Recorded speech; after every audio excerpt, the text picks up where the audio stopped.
So today we're wrapping up the confrontation between Absalom and his father David, and we're going to see that it doesn't end too well for Absalom. And to be careful if you have long hair while you're riding on a donkey under a tree. That's the moral of the story today. That's what we're talking about in HC Daily.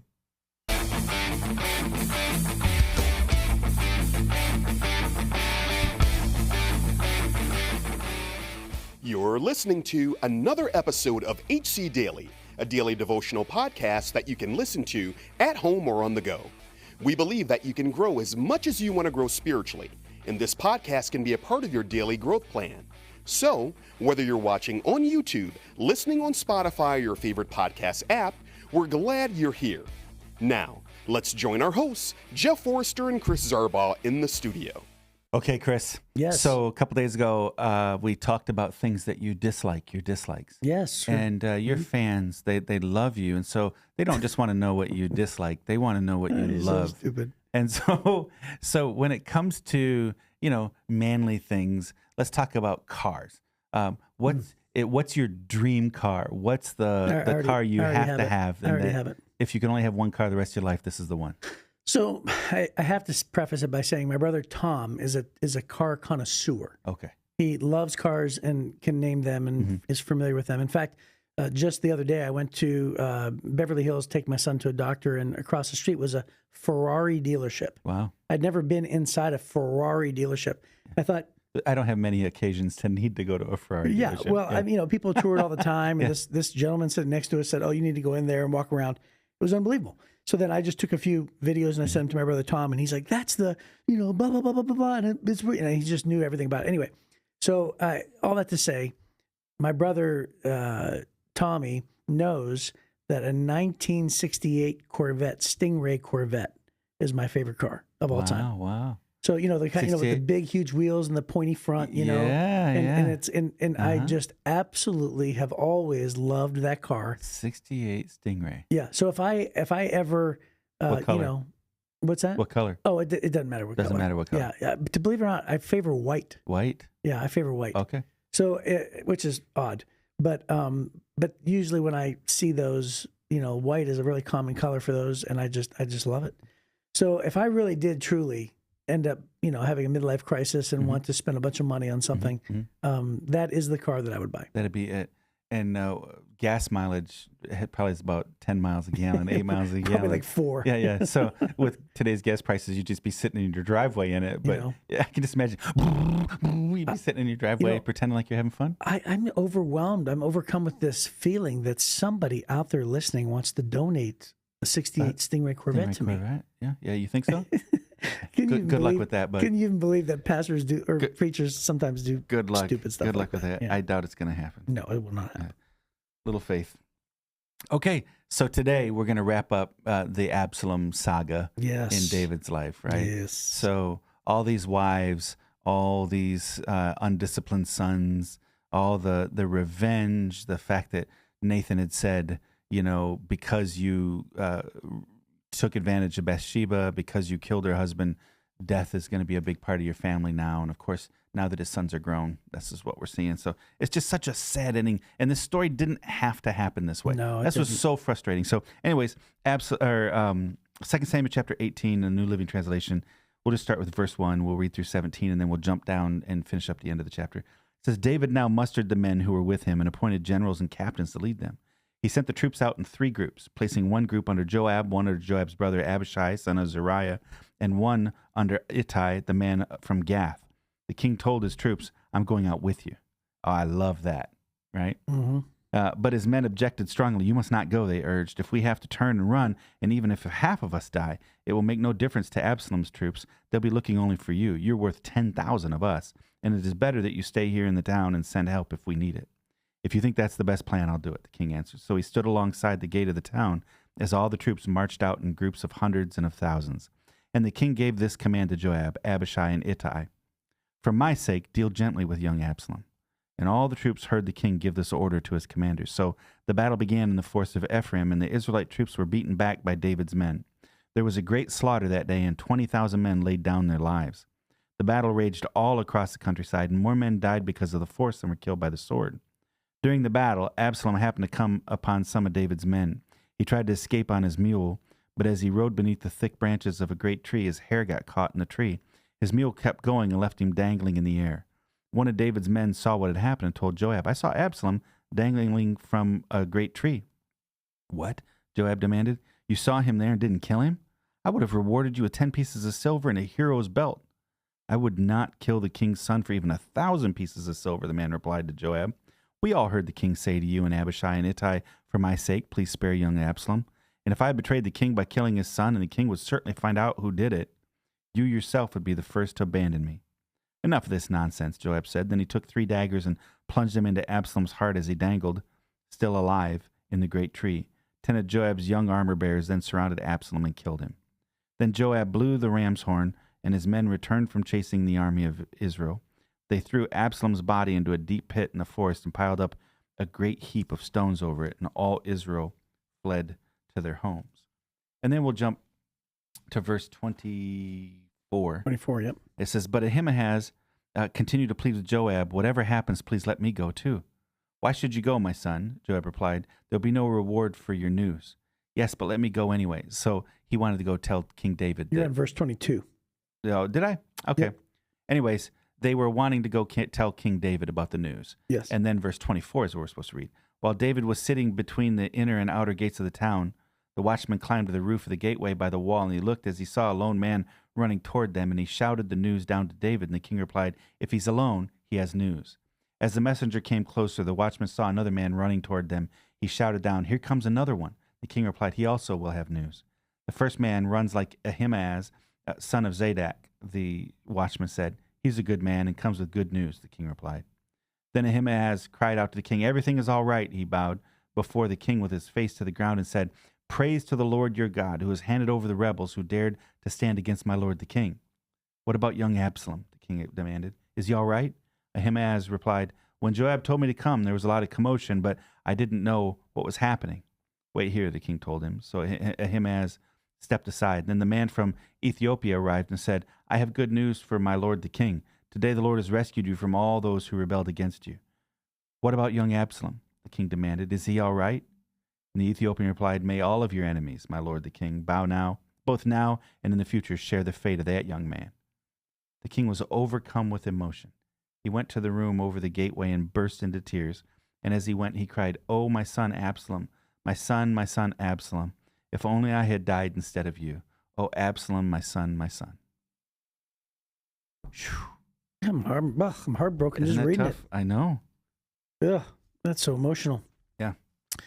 You know, it's unfathomable, right? To think about, you know, David's choices and how he had to make that decision. And yet he just says, please spare my son Absalom. And then he finds out that he died. And then you can see, even though that he was his enemy in that case, he rebelled against him, that David is just so unbelievably heartbroken because he still loves his son so much. So the story starts off here with David saying, I'm going to go with you guys, right? And it's kind of like he just snaps out of his complacency. He snaps out of his passivity and goes, all right, it's on now. I'm going to go with you. And I think there's several reasons. One, he wanted to protect Absalom, but also he just understood a lot of this was happening because he hadn't been a strong leader during this time. And so he steps up, and then, you know, so much of his, it's like he steps back into his former glory for a minute. And I think his men saw it. The guys from Gath, and you got Joab, and they see, wow, Abishai, wow, David's back. He's back, and that's got to feel great. You know, I think the people that are following you, whether it's your family or it's your people at work or whatever, if you find yourself kind of slip into a passive place, there's something really special when the big dog wakes back up. You know what I mean? Right. And he steps, he says, I'm going to go with you guys. And they loved it. And in that moment, they said, listen, your life's worth 10,000 of ours. We're talking about respect. Right. Right. And so I think they were sparing him from the fact that, hey, if you guys face off on the field, we don't want you dying and let Absalom live. Right. But we don't want you to also be the one that has to kill Absalom. Well, I mean, clearly Absalom would then become the ruler. Right. And they don't want that. Well, no, nobody wants to be ruled by him. So they knew David's compassion. They knew David's love for Absalom. They also knew the inevitability that, hey, if we win this thing, we're going to square off, and David might be the one that would be forced to kill his son. And so these guys were good supportive helpers and loyal to him, and they kind of protected him from maybe being in a bad situation, which I love that. So can we talk about Joab for a minute? Mm-hmm. So Joab knows the king's orders. Yeah. Joab knows the king's desire. Yeah. Joab has faithfully served the king for a very long time. Yeah. And so Joab is like, why didn't you kill him? And then the servant said, I wouldn't have done it, not for 10 pieces of silver, not even for 1,000 pieces of silver. Right. And then he reminds Joab and says, because this is what the king said, and you heard him. Yeah. And then it says that Joab says, enough with this nonsense. Yeah. And thrust daggers into Absalom's heart. As, by the way, dangling from a tree with your hair, that's a whole other topic, isn't it? I know. I mean, could you imagine how that had to have, oh, it's just unbelievable. And then it says that he set 10 of his armor bearers around, surrounded him, killed him, threw him in a pit, buried him with a bunch of rocks. Right. Throw rocks over his corpse. I want to say carcass and corpse at the same time. So anyway, the whole point is that, like, can we talk about Joab for a second? Why did he do this? He just thought, you know what? If I'm going to do the things that David can't do, right? It's the thing that needs to be done. Yeah, I think that's really what Joab's doing. You see throughout Joab's career, there's some ups and downs with regard to his morality. There's some ups and downs with regard to his loyalty. There's ups and downs with regard to his judgment. But I think ultimately you do see his desire is for David's benefit most of the time, right? He wants what's best for David. And you see him doing some really rough stuff, right? Some of the taking justice into his own hands with Abner and different people, pretty rough. And so this is kind of an extension maybe of his character and of the way that he lived his life, certainly. But I think it was very pragmatic. It was just, let's get rid of this kid. We've seen David maybe not be at his best when he's around his kids, and he gives them an extra pass, and this isn't what we want, because the skill set and the talent of Absalom was superior to David's at this point. And so I think he decided, I'm just going to take him out and let come what may.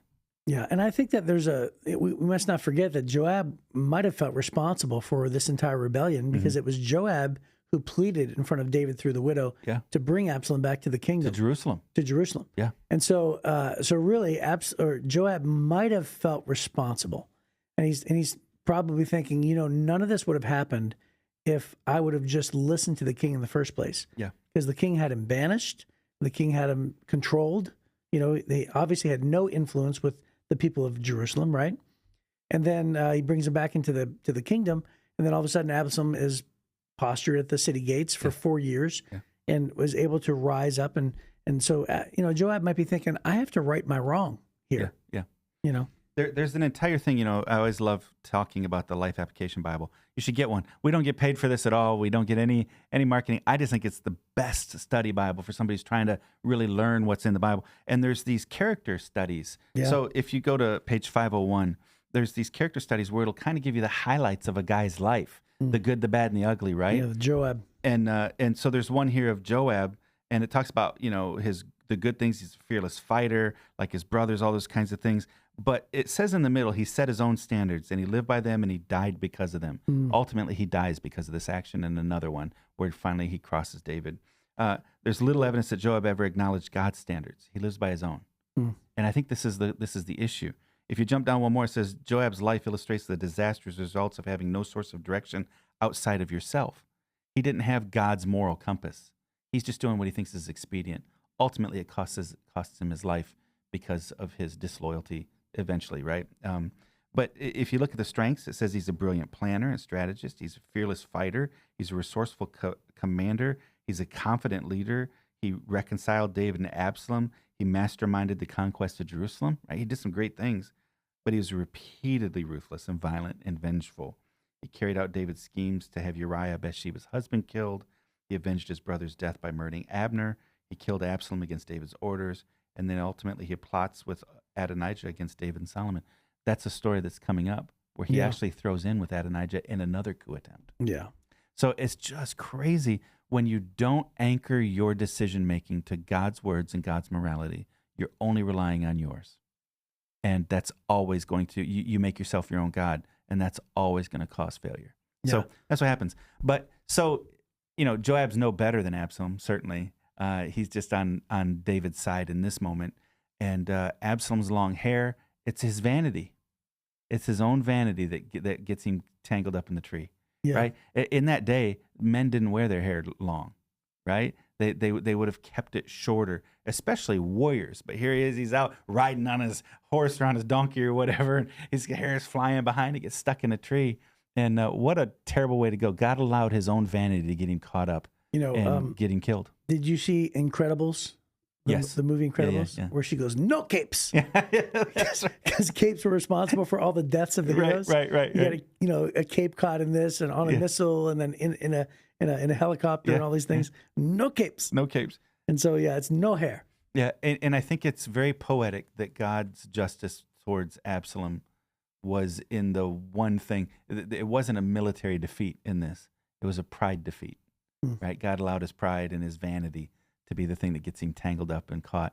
And we'll almost always, if we let pride and vanity take over, self-obsession. A verse that we didn't read in here talks about how he had built a little statue of himself, a monument to himself. He's so narcissistic and self-centered, and God chose to let that be the thing. And, he says, be sure that your sins will find you out. He says, Solomon tells us pride comes before a fall, and that's what happens here. He didn't die on the battlefield in a noble way. No. Even though he'd been sending noble signals and social justice type signals. Look how good I am, and look how much I care about the people, and I'll fight for you, and I'm going to bring justice. And ultimately, it was his, self-centeredness that gets him killed. Yeah, and I also find it very interesting that it says, it makes note and tells us that more people died because of the forest than because of the other warriors. Yeah, isn't that weird? It feels natural, like it's a God thing, doesn't it? Mm-hmm. So the forest of Ephraim, however you pronounce that. Yeah. So so they go in there, and again, that is what is the undoing of Absalom. It's actually not a warrior that takes him down; it's the natural part of the forest. Yeah, where is that? It was verse 7, right? 7-8. I don't have a note for that in here. I'm very curious. I'd love to find out what theologians say. I guess we'll never know. Yeah, I guess we'll have to look it up. But yeah, so I do remember reading. I think it was in the NIV Study Bible. I do remember reading. It was probably very a topographical issue. It was perhaps being trapped up against the forest or whatever, that there'd be part of it. But I don't know. I don't know what that means. But it does say that it wasn't so much the battle; it was the forest that caught him. Yeah. Well, I mean, think about it. It gave maybe it's the like number. Mirkwood in or the Ents in Lord of the Rings. Maybe that's what it was. I don't know. Well, it gave the number 20,000 people who died. Yeah. And so if the Bible says that more people died because of the forest and not because of the soldiers, then that quite literally translates into more than 10,000 people perished because of the forest. So maybe there were, huge waterfalls and cliffs, and people fell, and got trapped, and who knows? I mean, it's hard to imagine. Right. But I would also think that if you're a warrior who's used to battling primarily in the desert, right? Then you cross the Jordan River, where everything near the river is lush and it has, greenery and trees and water and everything else. You're probably very unfamiliar with that kind of terrain. Right. So yeah, they were probably like goofy. They were like completely unfamiliar. You're like fighting on another planet. Yeah. Yeah. So I think ultimately, as we wrap up, I think that the lesson learned in this, there's so many things, but the lesson to learn in this passage is, as it says here, Absalom was blessed with good looks and great hair, ambitions of popularity, and it all went to his head, right? And then ultimately it says that leaders have to be very, very careful to rein in their own desire for self-glorification. Keep in mind that the gifts and talents and personality you have are from God, so use them in a way that's going to be pleasing to Him and not just to you. Yeah, I'm just happy I have my hair. Yes. Yeah. Well, at 50. It's getting thinner for me, but yeah. Well, that looks like a good place to stop for now, and we will see you next time as we continue the saga of David's kids. Thank you for joining us today. If you enjoyed this podcast, please help us spread the word by liking this episode and sharing it on your social media platforms. Be sure to leave a comment and review, and don't forget to give us 5 stars. When you do, you help us reach even more people who need a daily devotional like HC Daily. If you'd like to hear more from Chris and Jeff, they're both teaching pastors at Heritage Church, located in Southeast Michigan. You can get more of their messages by clicking on the Messages tab at heritagechurch.com. Be sure to join us again soon for another episode of HC Daily.